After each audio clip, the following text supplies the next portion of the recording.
sisi ni miongoni mwa taasisi zinazotoa graduates wengi kuliko taasisi nyingine. Lakini pia tuna host wanafunzi karibu 45,000. Kwa sisi hapa pafanye pa kwako hasa. And if you have any labda piece of advice tufanye nini? Wakati fulani usije wewe. Watume watu vijana wako waje hapa watakusikiliza. Tuko for nchi yetu hii sisi.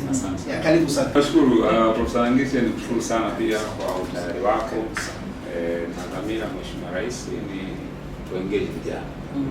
Sasa pia moja complain hapa sisi tulikuwa tunasikia wanaona pia kama wana platform ya kuweka mawazo yao.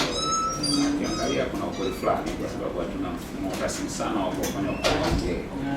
Pamoja na assignment ambayo sisi tutakuwa nayo ni kuona tunaweza ku create a lot of platforms. So sisi tutategemea pia kuongoza kwa mawazo kwa ndio sisi 100%. Na 100% buying chochote ambacho kinahusiana na sisi. Yaani kuhusiana na shaka yote. Tuko pamoja, tuna support your activity ambayo umekuja kuifanya, lakini we want to let you know, yani you can do more hata kwa kutushirikisha sisi directly. Tunao vijana wengi. Swala la harakati ambazo zinaendelea mitandaoni na sehemu mbalimbali zikituhusisha vijana kuelekea tarehe 9 mwezi wa 12 mwaka 2025 siku yetu ya uhuru.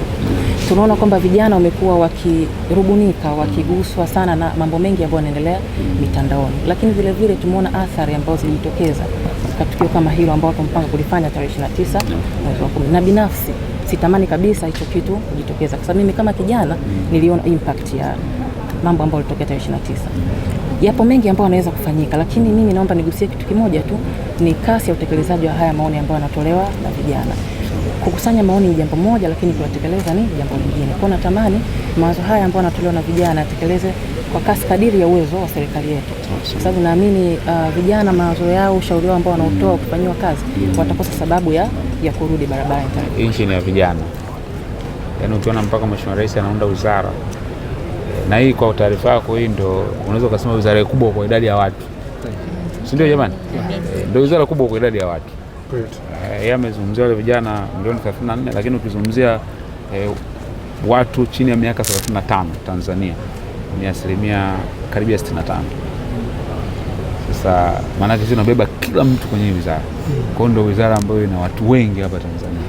Sasa Rais ameona ni jambo zuri kulifanya. Lakini kama sisi hatutaitumia vizuri, maana yake anaweza kusema au nilikosea, ingebaki kwa idara. Kwa hiyo wito wangu tutumie vizuri platform ambayo tumeipata. Na mimi kama nilivyoahidi, I will engage as much as I can. Tunaweza kuharness, nyinyi mna idea nzuri, mna mawazo mazuri na mbinu nzuri pia za kufanya. Na kule nimewaambia pia kuwa waziri haimaanishi kwamba najua kila kitu. Wala haimaanishi kwamba mimi ndo am the best kwenye hili taifa, hapana. Nimeweka tu kama sehemu ya kuunganisha mawazo ya vijana ili tuone tunaenda. Kwa mimi nawategemea ninyi pia katika hili. Situation ambayo inaendelea sasa hivi nchini kwetu ambayo kila mmoja anaifahamu, waathirika wakubwa ni vijana. Na waliathirika kipindi ambacho bado wizara yako haijao. Kwa hiyo wizara yako tunaitegemea kuwa ni ya kutibu majeraha, ya kuponya kule kulipoharibika. Tunatamani kusikia kwamba vijana utawalindaje sasa kama waziri wao, kwa sababu tayari kimeshatokea. Tunayo kazi kubwa ya kufanya, kuweka mambo sawa sawa, hasa katika kuenenda katika mitazamo iliyo sawa. Ujana maana yake ni kujiruhusu kufikiri. Kuna nipinga hiyo.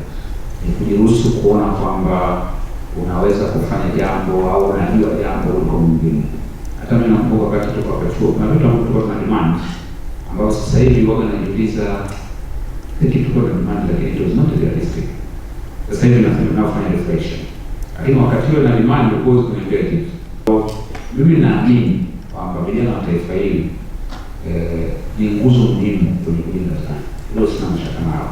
Na ndio maana kwa wizara imeanzishwa. Hilo mojawapo ya wizara mbili kwamba tupate platform ambayo yale tunasema hayako sawa, jadiliane na tuseme sawa ni lipi. Kama serikali, mimi kama waziri, lakini pia kama kiongozi wa serikali, kiongozi wa serikali Dr. Samia, ile dhamira yake ni kuona kwamba vijana ndio kuingia mazingira mazuri. Sasa nafikiri na sisi pia lazima tukubali kwamba kuna wakati tunahitaji kuharmonize ili tuweze kuzungumza vizuri kwa utulivu. na hiki tunachokifanya ni part ya hicho kitu, kwamba tuharmonize hizo situation ili tuweze kuelewana na kujengeana hoja za msingi.